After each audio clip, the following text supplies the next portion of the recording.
Olá, meus amigos e minhas amigas, mais uma vez juntos para podermos estudar um pouquinho do Evangelho de Jesus.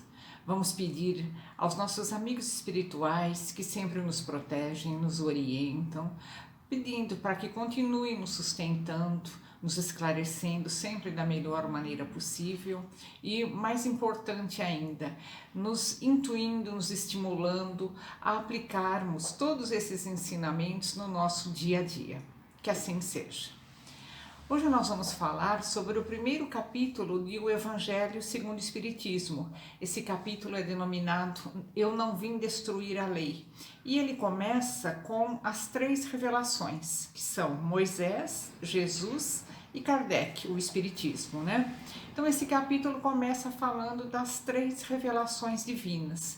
E a humanidade recebeu no decorrer de toda a sua história essas 3 revelações divinas, que são os ensinamentos primeiro de Moisés, depois de Jesus e depois do Espiritismo.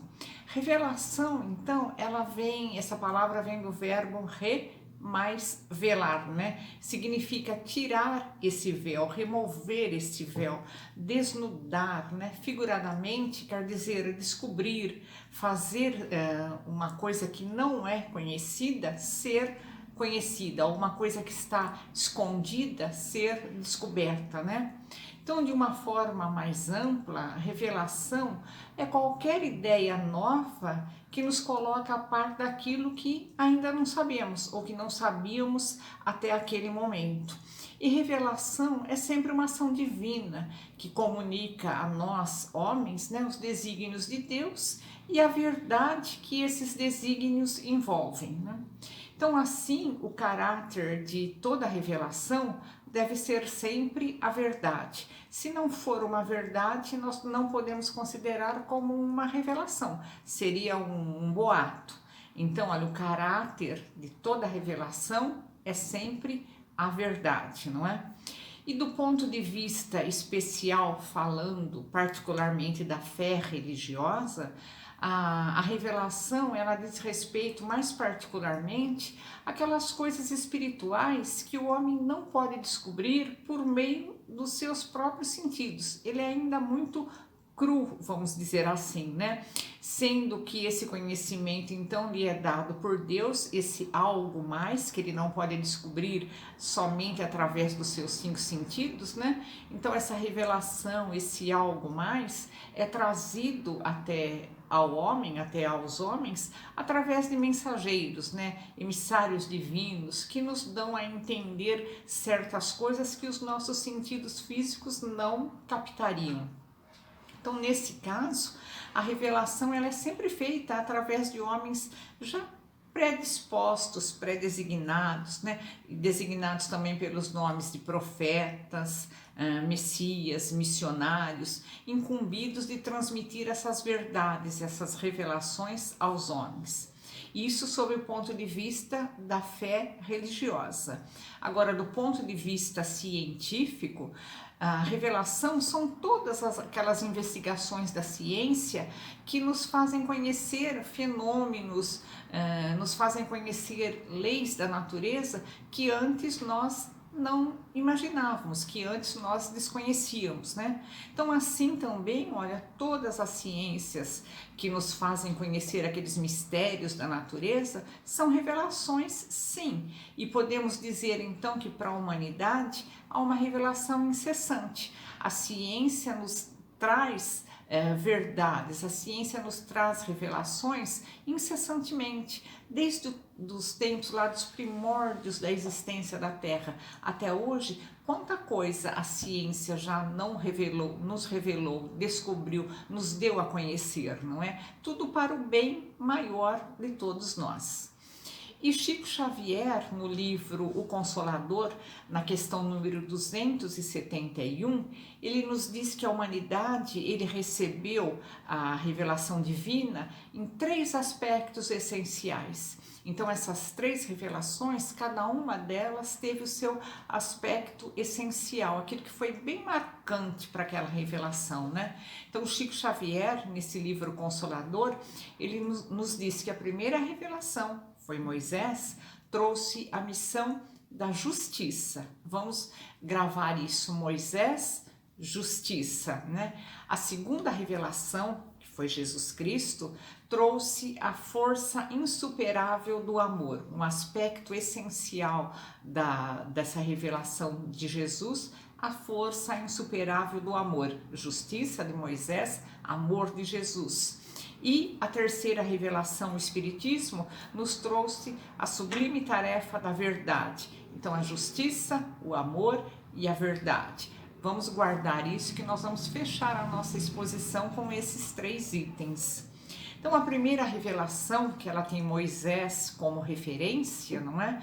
Nos diz que a lei mosaica, ela tem 2 partes distintas. A lei de Deus, né, que nós conhecemos, recebida mediunicamente lá no Monte Sinai, e tem também a lei civil ou a lei disciplinar. Então, a lei de Moisés, que foi a primeira revelação, ela se divide em 2 partes, né? Uma delas é invariável, a outra é apropriada aos costumes e ao caráter do povo. E, consequentemente, se ela é apropriada aos costumes e ao caráter do povo, ela se modifica constantemente. Dependendo da evolução desse povo, essa lei pode ser alterada, essa lei disciplinar, não é? Agora, aquela lei divina, ela é invariável, ela vale para sempre.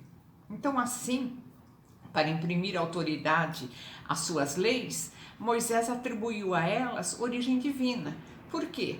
Porque a autoridade do homem precisava apoiar-se sobre a autoridade de Deus, para que ele pudesse exercer o seu poder, o seu mando, não é? Ele se apoiava na divindade. Então, ele dizia que as leis, mesmo as disciplinares, eram leis divinas, para que o povo sentisse um certo temor e seguisse, obedecesse essas leis, né? Então, a lei de Deus, essa que é invariável, ela está formulada nos 10 mandamentos seguintes. Eu vou ler bem rapidinho os mandamentos como Moisés os recebeu, não é? Então, o primeiro deles dizia o seguinte, olha, eu sou o Senhor que vos tirei do Egito, da casa de servidão. Não tereis outros deuses estrangeiros diante de mim. Não fareis imagem talhada, nem nenhuma figura. Não os adorareis, nem lhes prestareis culto soberano. O segundo mandamento, não tomeis em vão o nome do Senhor vosso Deus. Terceiro, lembrai-vos de santificar o dia de sábado. O próximo, honrai o vosso pai e a vossa mãe, a fim de viverdes longo tempo sobre a terra.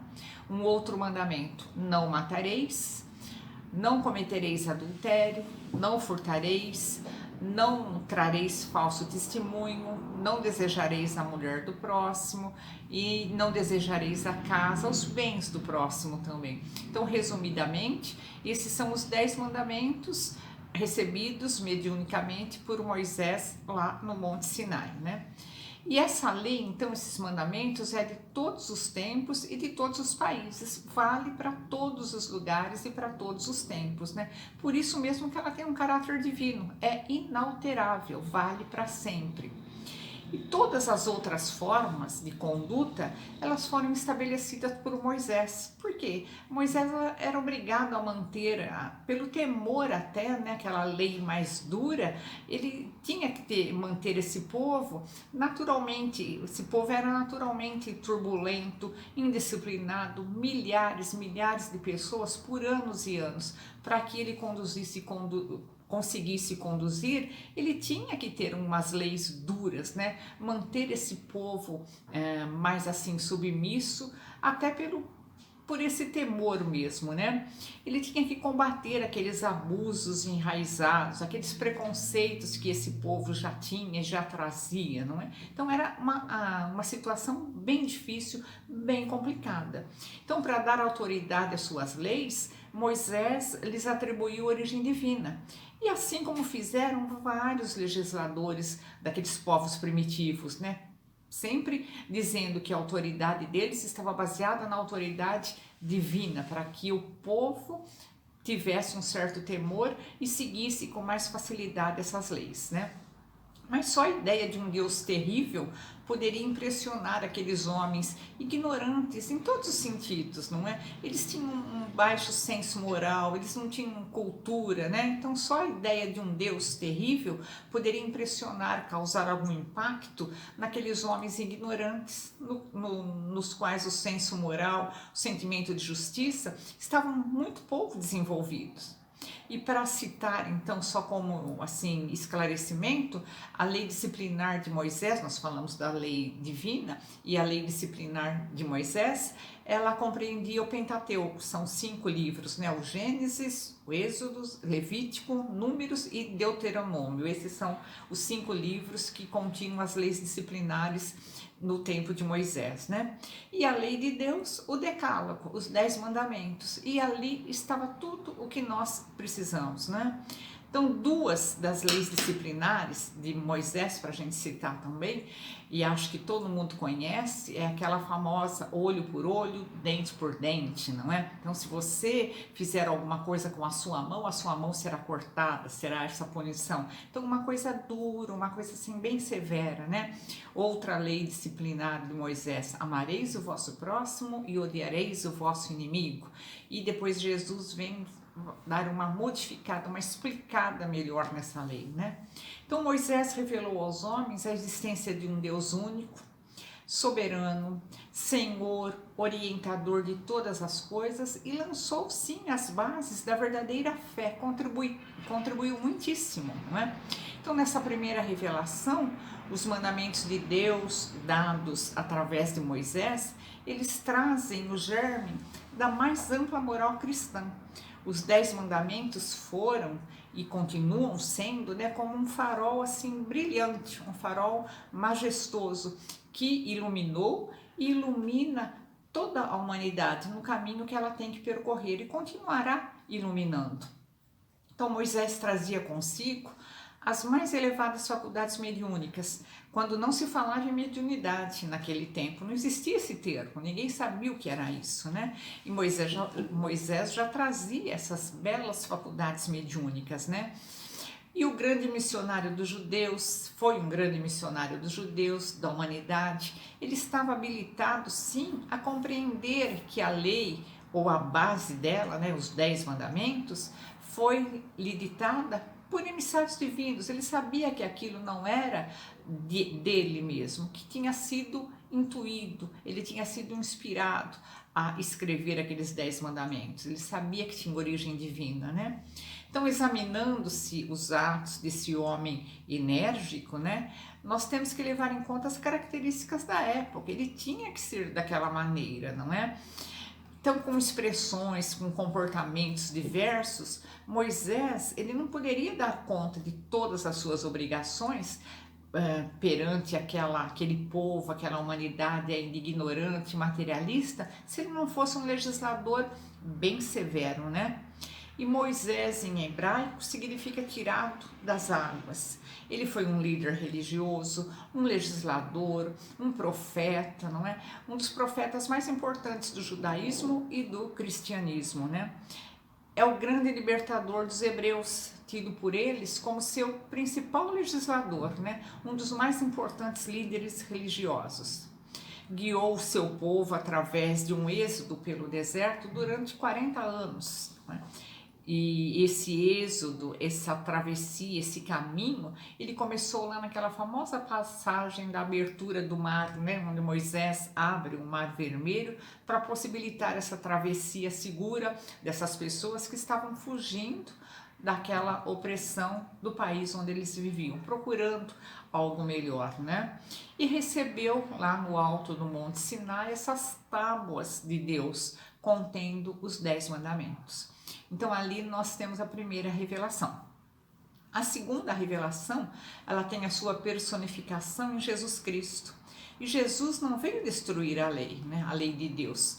ele veio cumprir, não veio destruir tudo aquilo que Moisés já tinha estabelecido. Não, ele veio cumprir, ele veio desenvolver, ele veio dar o verdadeiro sentido, adaptar essas leis ao grau de adiantamento dos homens. Na chegada de Jesus, os homens já estavam com preparo um pouco melhor, então eles tinham condição de entender melhor, né? Por isso é que encontramos nessa lei o princípio dos deveres para com Deus, para com o próximo. Essa é a base da doutrina de Jesus, os princípios para com Deus e para com o próximo, né? E quanto às leis de Moisés propriamente ditas, Jesus as modificou profundamente, quer na substância, quer na forma, né? Combateu constantemente o abuso das práticas exteriores. Então, ele não precisava ter atitudes exteriores. O nosso compromisso com o Pai, o nosso compromisso com Deus está dentro de nós, está no nosso coração, né? Então, Jesus combateu essas práticas exteriores, o abuso delas, as falsas interpretações, não é? E ele reduziu tudo aquilo que Moisés já tinha ensinado, já tinha falado, a um único mandamento: amar a Deus acima de todas as coisas e ao próximo como a si mesmo. E acrescentava: aí está toda a lei e todos os profetas. Então, todos aqueles 10 mandamentos podem ser resumidos nesta lei, né, nesta frase. E também por essas outras palavras: o céu e a terra não passarão sem que tudo esteja cumprido até o último iota. Quis Jesus dizer que é necessário que a lei de Deus tivesse cumprimento integral, isto é, que ela fosse praticada na terra toda, né? Em toda a sua pureza, em todas as suas ampliações, em todas as suas consequências, né? Porque, olha, efetivamente, de que serviria, né, haver sido promulgada uma lei maravilhosa se ela fosse privilégio de apenas alguns homens, de apenas algum povo, de um único país? Não, essa lei tinha que ser cumprida em todo o planeta, em todo o universo, né? Essa lei de amor que Jesus veio nos trazer, né? Mas o papel de Jesus não foi simplesmente de um legislador, um moralista, né, tendo por exclusiva autoridade a sua palavra. Não, não. Jesus exemplificava, ele não só falava, ele exemplificava. Por isso que ele tinha autoridade moral, não é? Cabia a Jesus dar cumprimento a todas aquelas profecias que tinham anunciado a sua vinda, né? E essa natureza excepcional do seu espírito, essa sua missão divina, foi uma pessoa, um espírito altamente preparado, altamente evoluído. Já estava em mundos muito melhores e resolve, né? Tem esse ato caridoso de reencarnar aqui nesse planeta para possibilitar trazer novos ensinamentos, para alavancar o progresso dos habitantes desse planeta, da nossa Terra, né? Então Jesus veio ensinar aos homens que a verdadeira vida não se transcorre na Terra, e sim que ela é vivida lá no reino dos céus, no plano espiritual, né? E não veio só falar isso, não, que a verdadeira vida é lá no plano espiritual. Ele veio ensinar o caminho que conduz para esse reino melhor, né? Os meios de nós nos reconciliarmos com o Pai, com Deus, para traçarmos um caminho melhor e termos condições de ir para esses mundos melhores de uma maneira mais rápida, né? Mas, entretanto, ele não disse tudo, né? Ele não podia ainda, embora ele tenha ampliado muito essas leis de Moisés, ele ainda não podia dizer tudo. Chegou num ponto, não é, que ele tinha que parar e esperar uma nova oportunidade, né? Ele limitou-se, né, a respeito de muitos pontos, a só lançar um germe, aquela sementinha das verdades, né? Porque ele sabia que se fossem lançadas assim, a mão cheias, nós não iríamos entender, não tínhamos esse preparo, né? Ele falou de tudo, mas em termos assim mais ou menos implícitos, deixava as coisas meio às escondidas, sugeria, né? para ser aprendido esse sentido oculto de algumas de suas palavras, a humanidade precisava dar um passo na evolução, precisava dar um passo na sua cultura, crescer um pouco mais, né? Para que entendessem essa chave indispensável, essas novas ideias, né? Que eles não tinham maturidade para entender naquele momento, né? A ciência também, olha, ela tinha que contribuir poderosamente para o desenvolvimento dessas novas ideias. Essas ideias tinham que ter um amparo da ciência, né? Então importava dar um tempo para que a ciência pudesse progredir. Isso na segunda revelação, quando Jesus esteve aqui conosco. Daí nós já entramos na terceira revelação, que é o Espiritismo. E o Espiritismo o que que é? É uma ciência, é uma filosofia, é uma religião, né? Então o Espiritismo como ciência, ele é uma ciência nova que vem revelar aos homens, por meio de provas irrecusáveis, a existência e a natureza do mundo espiritual. O Espiritismo comprova esse mundo espiritual, né, por provas irrecusáveis, né, e essas relações possíveis entre esse mundo espiritual e o nosso mundo corpóreo, né. Isso então começou a ser mostrado não mais como uma coisa sobrenatural, uma coisa fantasiosa, não, mas não como uma força viva da natureza, né? Uma fonte imensa de fenômenos que eram até aquela época incompreendidos, né? Por isso eram relegados ao domínio do fantástico, do maravilhoso. E agora não, né? Agora nós entendemos, nós comprovamos essa possibilidade. O Espiritismo veio abrir ainda mais o leque, não é? O Espiritismo, então, é a chave com o auxílio da qual tudo se explica de uma maneira mais fácil, né? E a lei do Antigo Testamento teve em Moisés a sua personificação. Uma pessoa personificou essa primeira revelação, Moisés, não é? E a do Novo Testamento também teve uma pessoa personificando, Jesus, não é? Agora o Espiritismo, como a terceira revelação, né, ela não tem nenhuma pessoa a personificá-la, não tem uma pessoa responsável por essa, não é uma doutrina que tem uma individualidade, né? Por quê? Porque o Espiritismo é um fruto de um ensino que foi dado não por um único homem, mas sim por diversos espíritos, essas vozes do céu, né, em todos os pontos da terra, uma multidão inumerável de intermediários, homens aqui encarnados na terra e também espíritos dando as suas comunicações, trazendo as suas experiências, as suas lições. Então foi um colegiado imenso de pessoas encarnadas e espíritos desencarnados que fizeram essa doutrina espírita, né? Kardec, nós falamos que ele é o codificador do espiritismo, não é? Mas nós não podemos atribuir a terceira revelação à personalidade de Kardec, não. Foi uma criação coletiva. Kardec teve um valor imenso, um grande estudioso que codificou todas essas informações, tornou-as em ordem para que nós pudéssemos entender, né? Então é de certa maneira um ser coletivo o Espiritismo, uma criação coletiva, formado por um conjunto imenso dos seres, tanto no mundo espiritual, cada um deles trazendo a sua contribuição, trazendo as suas luzes para esses homens dispostos a acolher e a explicar melhor todas essas lições, né? Então, assim como Cristo disse que ele não tinha vindo destruir a lei, mas cumpri-la, né? O Espiritismo também diz, olha, não vem destruir a lei cristã, mas dar-lhe execução.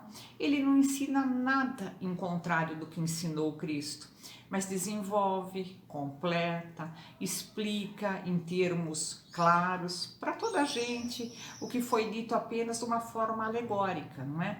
O Espiritismo, então, vem cumprir o que o Cristo anunciou e preparar a realização das coisas futuras. Nós sabemos já para onde nós estamos caminhando, nós sabemos aonde nós queremos chegar e o que nós precisamos fazer para chegar de uma forma melhor, né? Então, o Espiritismo é obra do Cristo, sim, sem dúvida, que preside a regeneração que se opera e prepara o reino de Deus na terra. Então, para que a gente resuma, já concluindo, quando eu falei lá no comecinho, né, a essência que Chico Xavier disse que cada revelação teve uma essência. Então, a essência da primeira revelação através de Moisés foi a justiça. Depois, Jesus Cristo teve como essência dessa revelação o amor. Jesus pregou o amor melhor do que ninguém, não é? E o Espiritismo prega a verdade. Então nós temos Moisés, Jesus e o Espiritismo, as três revelações: justiça, amor e verdade, né? E Jesus, não por coincidência, ele está bem no meio. Ele está logo após Moisés e antes do Espiritismo. O amor está lá entre a justiça e entre a verdade. Então, Jesus encontra-se no centro dessas três revelações, como fundamento de toda a luz e de toda a sabedoria. Se seguirmos Jesus, se nos orientarmos pelos seus ensinamentos, nós vamos ter essa noção melhor de justiça, vamos conhecer melhor a verdade. Nós temos que ter essa base no nosso irmão maior, Jesus, né? Então, Jesus encontra-se no meio, no centro das três revelações, como fundamento de toda a luz e de toda a sabedoria. É que com o amor, por Jesus ensinado, exemplificado, vivenciado, né?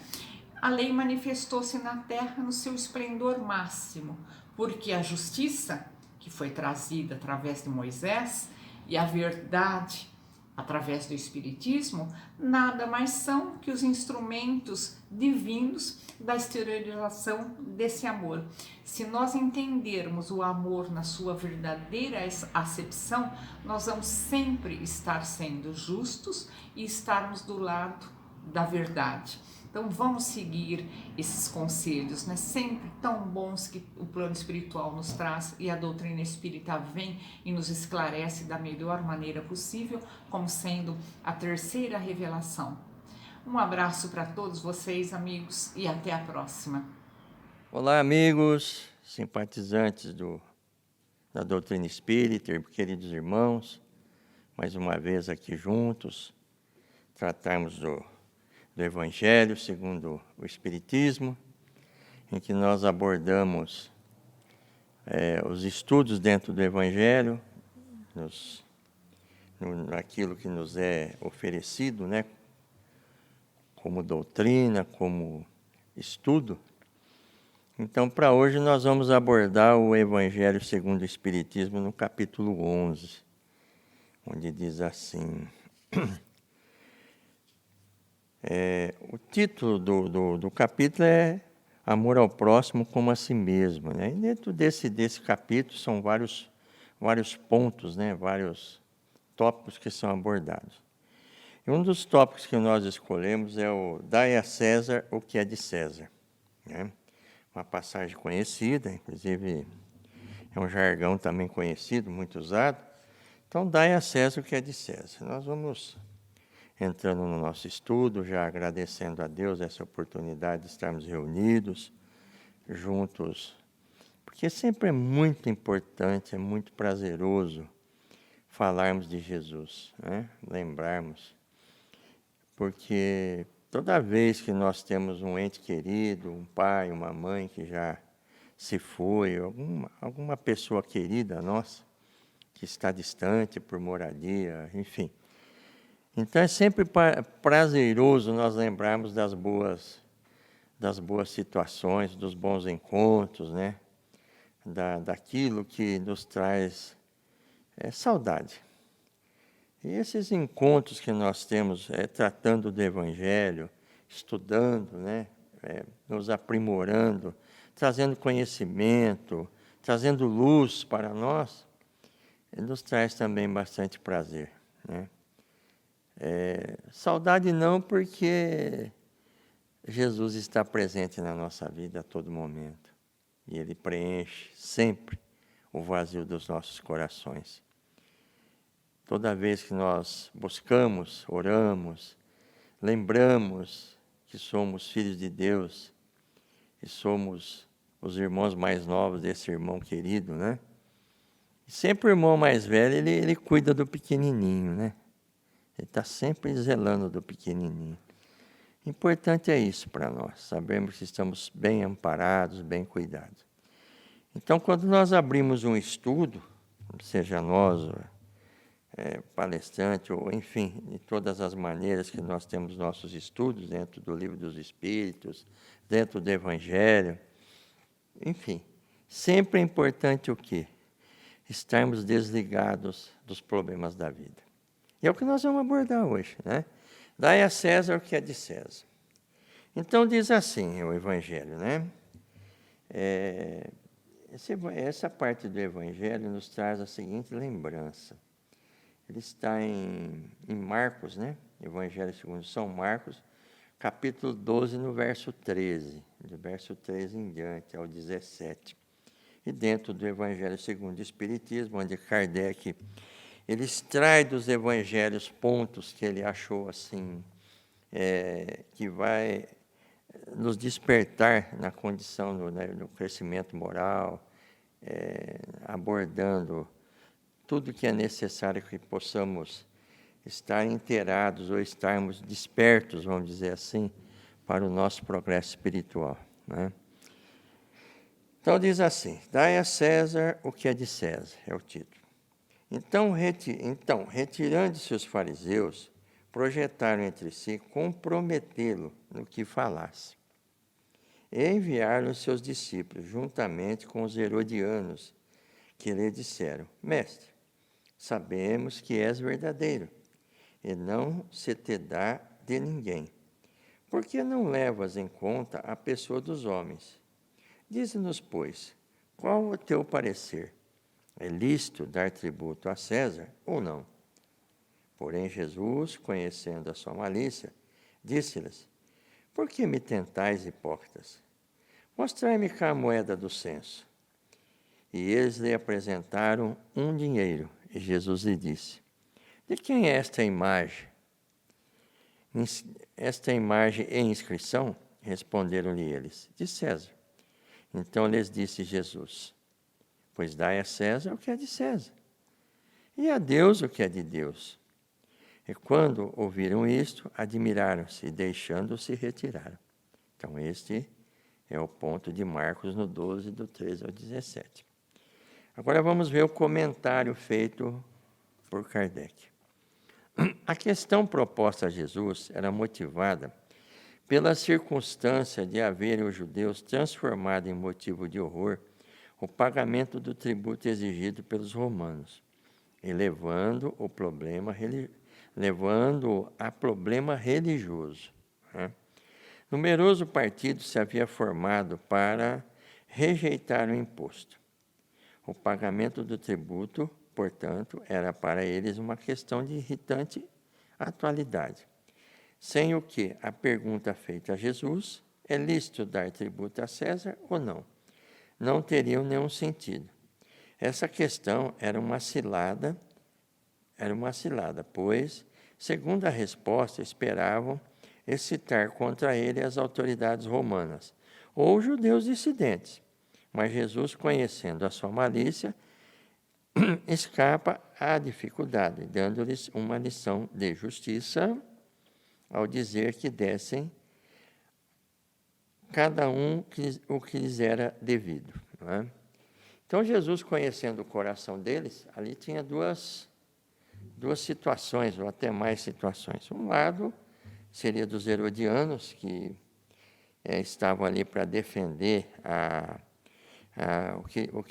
defender os romanos, né? Defender aquilo que lhe era imposto a respeito dos tributos, enfim, salvaguardar a imagem de César, os tributos, vamos salvaguardar a pátria, vamos dizer assim, a nação deles.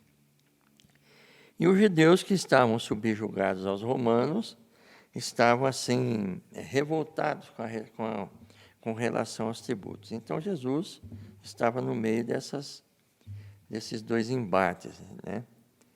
E, de uma maneira ou de outra, pensaram eles, o Jesus vai ser punido, ele vai ser vai ser pego naquilo que nós vamos perguntar. Então, fizeram uma trama, né?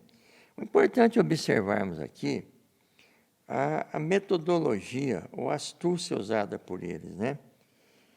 Sabemos que és verdadeiro e não se te dá de ninguém, porque não levas em conta a pessoa dos homens. Quer dizer, já deram uma bajulada nele, né, para ver, tipo assim, né, vamos preparar, né, vamos iludir ele para que ele nos dê a resposta que precisamos para que possamos, na verdade, atingir o nosso objetivo. E se ele dissesse que não era justo dar o tributo ou argumentasse alguma coisa contrária àquilo que eles estavam contrária a dar o tributo ou não, Jesus seria preso. É a oportunidade que eles estavam esperando para ser condenado. E se ele dissesse que era justo dar o tributo, os judeus se levantariam. Né?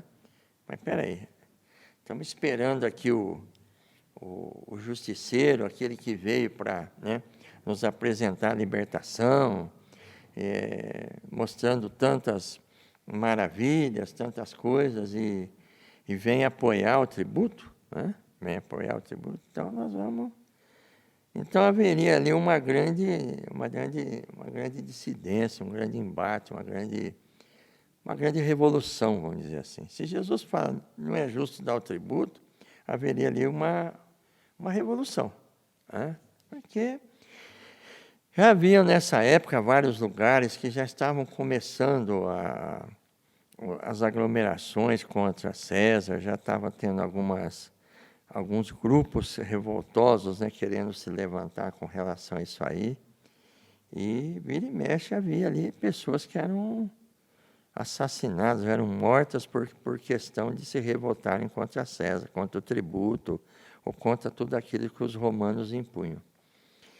O que nós precisamos entender aqui é o quanto Jesus deixa claro para nós o que é da matéria, o que é do Espírito, é do Espírito.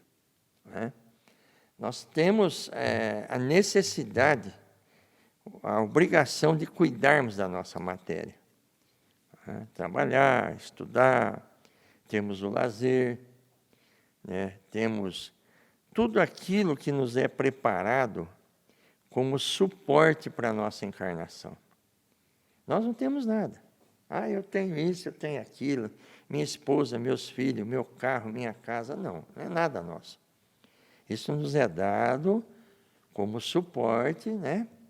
Quando o aluno ele vai para o curso, né? Ele tem um material didático, ele tem todo um suporte.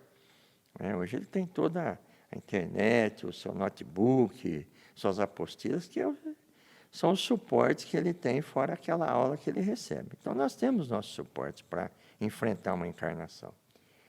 Agora, depende de nós como nós vamos usar esse material didático que nós recebemos para poder desenvolver a nossa encarnação, para podermos crescer como seres humanos, como os filhos de Deus, né? Espiritualmente, intelectualmente. Então, onde Jesus aborda, dá a César o que é de César. Então, o que é material nos é dado para esse desenvolvimento, para esse crescimento, para o bem-estar do nosso corpo. Então, a medicina, todo esse aparato que nós temos em volta de nós, né, para cuidar dessa matéria, para cuidar do nosso desenvolvimento, nos é dado como bênção de Deus, né? Como bênção de Deus. Então, nós temos que reconhecer o quê? Que realmente nós temos que trabalhar, estudar, mas principalmente nesse contexto todo desse convívio social, familiar, nós temos o quê? Estar sempre com a parte espiritual na frente. Tratar as pessoas com amor. Então, dai a César o que é de César, dai a Deus o que é de Deus. Então, nós temos que estar sempre conscientes de que a nossa necessidade básica para o nosso desenvolvimento, para o nosso crescimento, é o amor ao próximo, né? Que é o tema desse capítulo. Amor ao próximo amar ao próximo como a si mesmo. Esse contexto que nós temos, essa ideia básica que nós temos de amar ao próximo como a nós mesmos, nós temos que levar em consideração que o meu espaço vai até onde começa do meu próximo. Né? Então, eu preciso ser o quê? Menos egoísta, menos invejoso, menos calculista, né? Menos vingativo. Né? Tem que ter todos esses cuidados. Porque quando eu entro numa esfera, num padrão vibratório negativo, e que eu começo a, na verdade, desenvolver esses sentimentos dentro de mim, eu começo o quê? A dever o tributo a Deus. Eu passo a ser devedor. E como devedor, eu passo a ter obrigações, ou passo a ter constrangimentos, né, espirituais. Aí é onde eu perco a fé, eu perco o desejo de orar, eu me sinto envergonhado às vezes.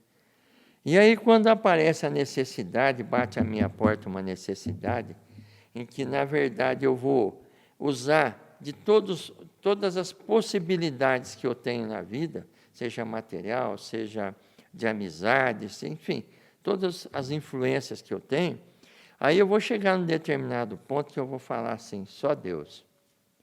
O que eu vou fazer agora? Aí nós vamos entender o quê?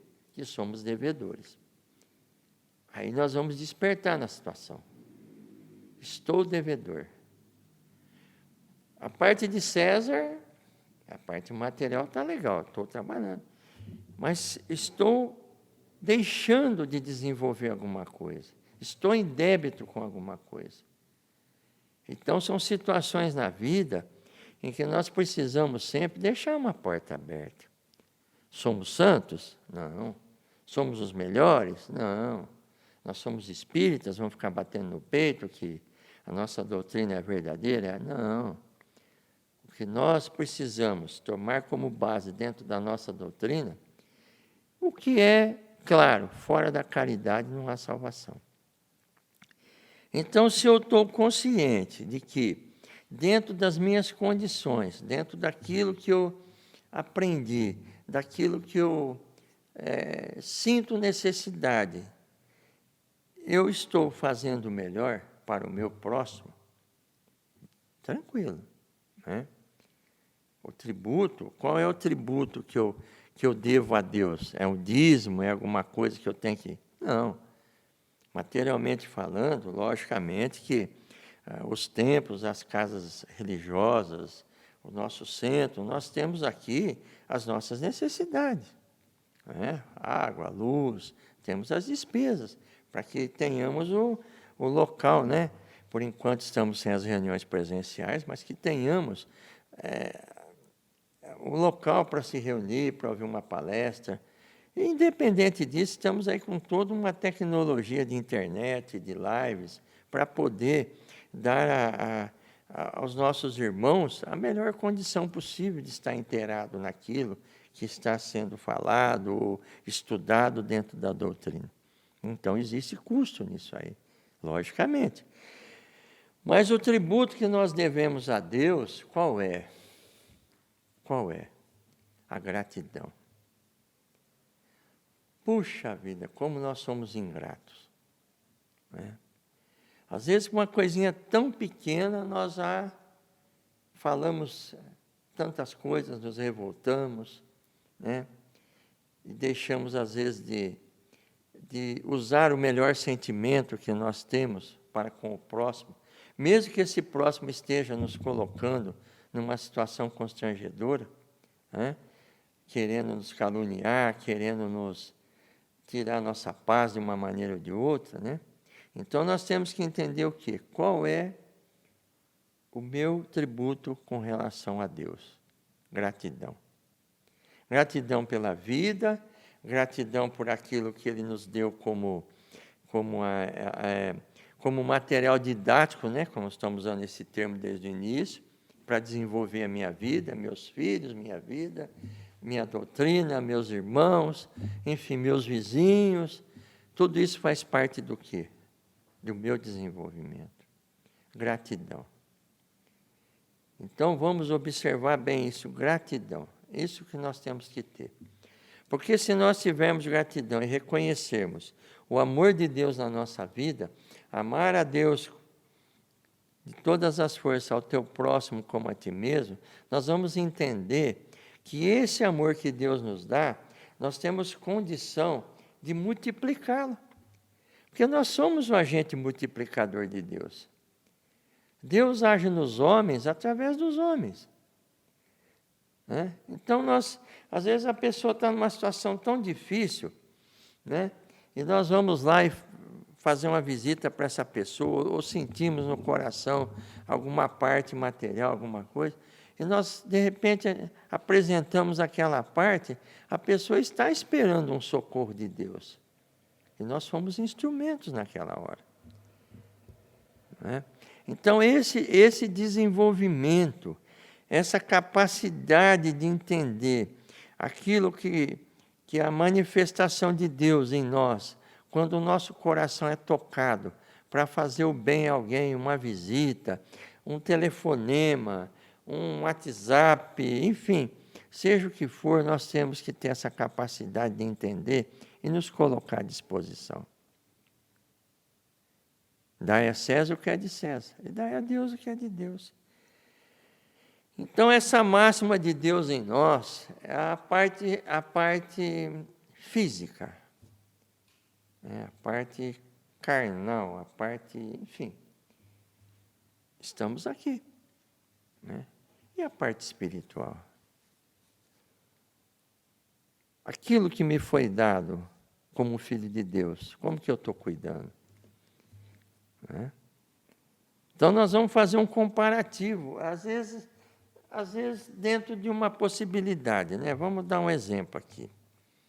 A rainha lá na Inglaterra, ela tem lá a rainha, tem lá o seu filho, os seus netos. De uma forma ou de outra, cada um toma a sua decisão ali, não é verdade? Mas, de uma forma ou de outra, eles têm um cuidado com aquilo que eles herdaram. Então, baseado no que eles herdaram, eles têm um cuidado em tomar suas decisões. Logicamente que cada um está tomando a sua decisão, buscando as suas esposas que não são, assim, são plebeias, vamos dizer, num termo, dentro desse termo, são pessoas que não são ali da sangue azul, vamos dizer assim, mas são pessoas que eles estão buscando outras pessoas de outras linhagens. Estão tomando suas decisões, mas eles sabem que dentro dessas decisões tem que ter o quê? A sensatez. A sensatez. Porque eles têm uma imagem ali lá, né? Eles têm que ter esse cuidado. Assim somos nós também. Somos filhos de Deus. Né? Sois reis. Tem uma parte da mulher que diz assim, sois reis. Então nós temos que ter esse cuidado de, na verdade, não mostrar para o nosso próximo, magoar o nosso próximo ou praticar alguma coisa que essa pessoa venha dizer assim, puxa vida, olha, que mundo egoísta. Você acha que tem Deus nessa terra? Sabe, são coisas que vêm, às vezes, por uma prática nossa. Então, é isso que nós precisamos ter cuidado, porque nós somos herdeiros desse trono. E nós temos que ter cuidado com isso aí. Temos as nossas atitudes, né, temos as nossas decisões, temos o nosso livre-arbítrio, porém, tudo dentro da sensatez. É o tempo, irmãos, de despertarmos para isso aí. Dai a César o que é de César, dai a Deus o que é de Deus. Todo o cuidado necessário para desenvolver em nós o quê? Desenvolver em nós o quê? Essa luz, esse amor. Explorarmos ao máximo, né, essa herança que nos foi dada. Jesus veio nos ensinar como usar essa herança. outrora perdidos, né? No pecado, na violência, nos dogmas, numa vida obscura, cheia de medos, de revoltas. E Jesus vem nos ensinar o amor, o perdão, a caridade, a benevolência, a paciência. Paciência essa que às vezes foge de nós por um instante, né? Falamos alguma coisa ali, mas, peraí, não está legal isso aqui. Estou embarcando aí na correnteza negativa. Volta, retrocede, né? Isso é importante. O retroceder. Ah, mas eu errei. Não, o retroceder. O arrepender. Isso é muito importante. Nos dá a condição do quê? Nos mostra o quê? Que nós somos filhos de Deus, falhos, né? Pequenos, mas que nunca deixamos de reconhecer a sua paternidade. Porque duro é quando o filho deixa de reconhecer a paternidade. Ele abandona o pai. Ele deixa o pai. Ele nega a sua linhagem, ele nega a sua descendência. E passa a praticar coisas que venham, na verdade, manchar aquela linhagem que foi dada. Está claro, irmãos? Então, nós temos que estar sempre o quê? Entendendo que na nossa pequenez, nós temos a liberdade, vamos dizer assim, de errar. Temos essa liberdade. Não a prática de errar, não achar que... Não, temos. Somos pequenos. É como aquela criança que sai no quintal ali brincando e de repente ela pega uma pedra e taca no para-brisa do carro, brincando. A criança ainda não tem aquela, né? Não sabe quanto custa o para-brisa, não sabe nada. Você tacou a pedra, deu, né? E aí? Como é que faz? Castiga, judia, corta a refeição da criança? Não. É difícil. Esse pai vai ficar muito bravo. Até eu estava vendo no Facebook, o Dia dos Pais, a menininha com a chave de fenda, não sei se vocês viram. Ela escreve no carro com a chave de fenda: eu amo meu pai. Aí a pessoa que colocou isso no Facebook diz assim: é difícil o pai não chorar com uma homenagem dessa. Certo, ela fez o melhor dela. Eu amo meu pai com a chave de fenda na lataria do carro. Quer dizer, isso aí trouxe o quê? O pai ia chorar de duas maneiras, né? De duas formas seria o choro dele. Um de alegria e um de tristeza. Então, o que nós precisamos entender é isso aí. Nós temos a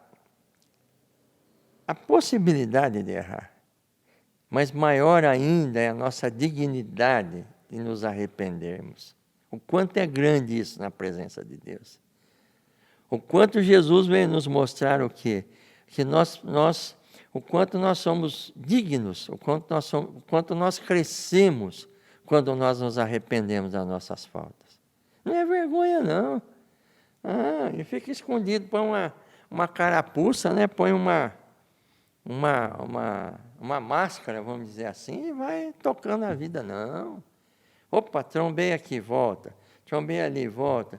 E esses erros, essas trombadas da vida, sirvam de ensinamento, porque se a gente começar a teimar no erro, aí já não é mais criancice. Aí já é maldade. Mas nós vamos aprendendo, 1, 2, 3, nós vamos aprendendo. E deixando claro o que dar a Deus, o que é dar a Deus? É dar a Deus o quê? O melhor dos nossos sentimentos, do nosso carinho, do nosso afeto. Né? Ouvir, prontos a ouvir, sempre a ouvir. Sabe, é uma pessoa reclamando, seja pronto a ouvir. Aceitar as críticas, o quanto é importante isso. Aceitar as críticas. Que às vezes é melhor ouvir a crítica do inimigo porque o inimigo está sendo sincero, ele está de longe lá, ele está tentando, né, fazer sua crítica. E nós vamos absorver o que nos interessa. Opa! Ele falou isso com maldade, mas tem um teorzinho de verdade aí. Eu preciso mudar nisso aqui. Agora, os amigos, né, o que se dizem amigos, precisamos ter cuidado, olha, veja bem, com a bajulação. E essa bajulação, ela vem de uma forma espiritual, né? E dos encarnados também. Precisamos ter cuidado com isso aí. Quando alguma coisa começar a nos rondar, mas você é inteligente, hein? Que negocião que você fez lá, e vai incitando em nós a ganância, a arrogância, o espírito de grandeza, nós precisamos ficar atentos, né? Porque essa bajulação, isso é um perigo. Isso leva a pessoa para o abismo. Muitos se achando bonito, né? Acha que aquela esposa já não serve mais, o marido já não está legal. E isso aí começa a trabalhar na mente. Então, nós precisamos ter cuidado, né? Porque o material didático que nos foi dado não é para ser jogado de qualquer maneira. Logicamente que certos convívios são difíceis. Chegar a ponto de ter que se tomar uma decisão. Mas o máximo que nós podemos fazer, né, com amor, com carinho, com paciência, com resignação, e tudo a seu tempo, irmão, se resolverá. O melhor remédio na nossa vida é chamado tempo. Isso aí é o tempo. Então, Jesus trazia a moeda. Traz aqui a moeda. De quem que é essa imagem aqui? É do César, né? Quer dizer, esse dinheiro aqui é do César. Então, dá a César o que é de César e dá a Deus o que é de Deus, né? Fazer o quê? Então, nós temos que cumprir, como diz aqui, ó. Esta máxima, dá a César o que é de César, não deve ser entendida de maneira restritiva e absoluta. Como todos os ensinamentos de Jesus, é um princípio geral, resumido numa forma prática e usual, e deduzido de uma circunstância particular. Esse princípio é uma consequência daquele que manda agir com os outros como queríamos que os outros agissem com nós. Tá? Quer dizer, respeito, cuidado. Né?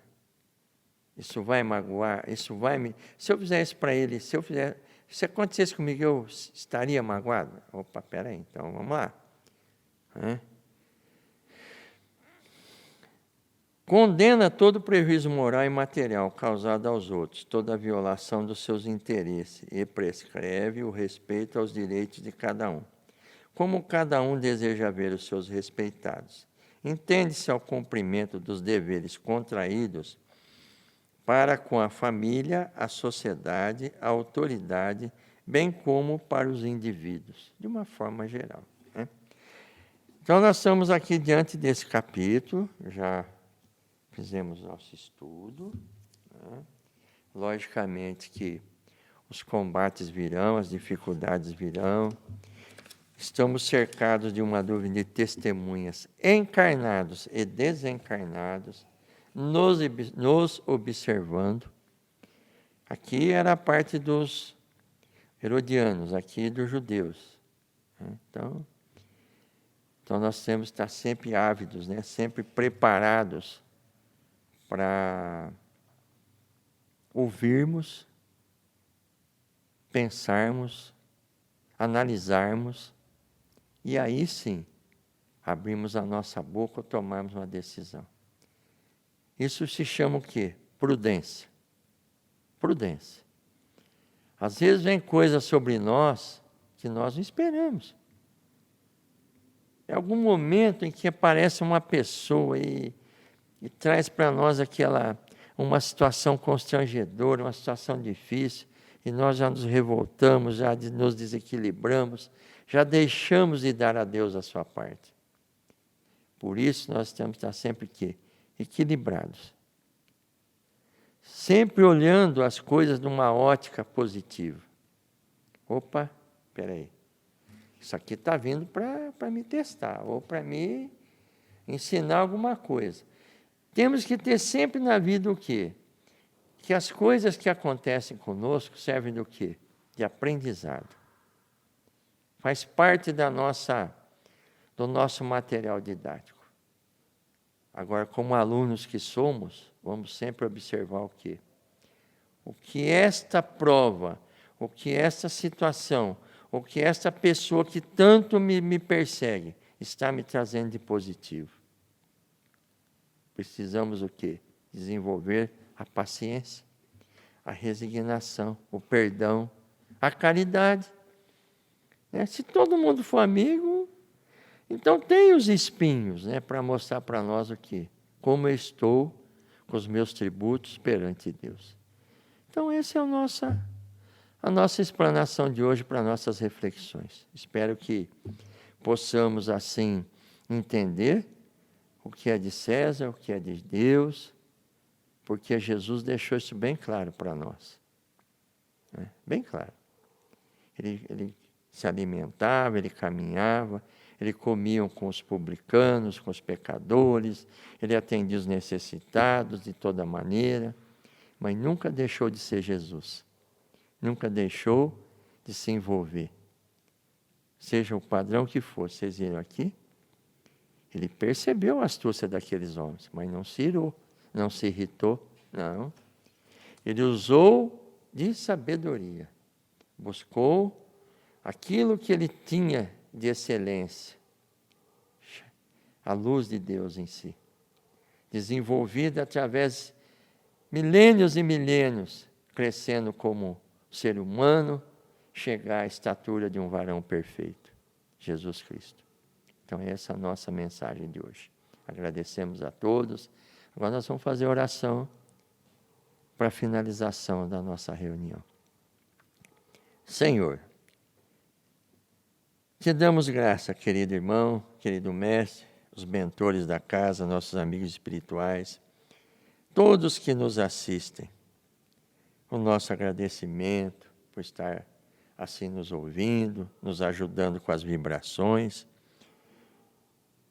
Agradecemos, Senhor, por esses momentos tão felizes, por essas palestras, por aquilo que foi desenvolvido, foi falado.